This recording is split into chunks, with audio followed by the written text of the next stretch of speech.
அம்மா தாயே, எல்லாரும் நல்லா இருக்கணும், எல்லாம் நல்லபடியா நடக்கணும்.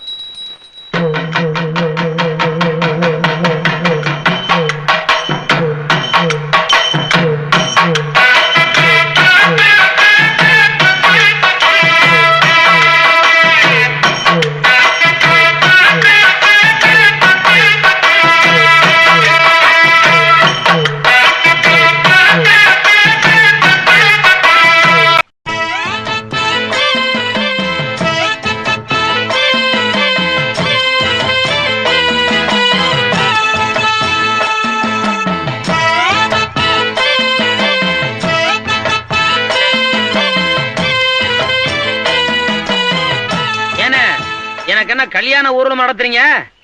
ஊர்வலம் விடுற நேரம் வந்தாச்சு இல்ல, அதான் ஒத்திக்கு பாத்துக்கிட்டு இருக்கோம். வண்டியை வித்துறதுனால விற்க மாட்டேங்கிறீங்க, மானத்தை வாங்குறீங்க.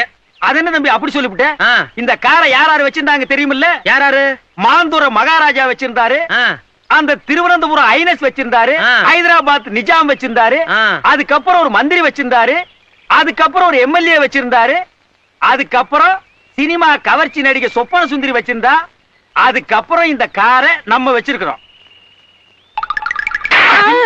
யார பார்த்து இந்த கேள்வி கேக்குற? ஏன் அடிச்சீங்க? ஏன் அடிச்சனா? அவன் என்ன கேள்வி கேட்டான்? ஏண்டா என்ன பார்த்து ஏன்டா இந்த கேள்வி? பழைய இரும்பு சாமா ஐயம் பித்தாளைக்கு பேர் சம்பளம், பழைய இரும்பு சாமா ஐயம் பித்தாளைக்கு பேர் சம்பளம். டேய், ஏன்டா இந்த வண்டியை பார்த்து பேர்ச்சம்பளம் பேர்ச்சம்பளம் கத்துற? இந்த வண்டி என்ன பேர்ச்சம்பளத்துக்கு போடுற மாதிரியாடா இருக்கு? என்ன கிண்டலா? மூஞ்சிலே குத்துவேன். அட நீங்க ஒண்ணு, நான் என்ன கிண்டல் பண்ண போறேன்? நான் வியாபாரினே. ஆமா, இவர் பெரிய கப்பல் வியாபாரி. போட அண்ணே பேரிச்சம்பளம் சாப்பிட்டு ரொம்ப நாளாச்சுனே. அதுக்காக பேர்ச்சம்பளத்துக்கு காரை போடலாங்கிறியா? ஆப்டால் 2 பேர்ச்சம்பளத்துக்கு இவ்வளவு காஸ்ட்லி காரை போடலாங்கிற? தள்ள முடியலண்ணே. அதுக்கு இவங்கிட்ட தள்ளி விட்டுலாங்கிறியா? என்னண்ணே வந்த இடத்த சலமலை பண்ணிக்கிட்டு நீ போப்பா.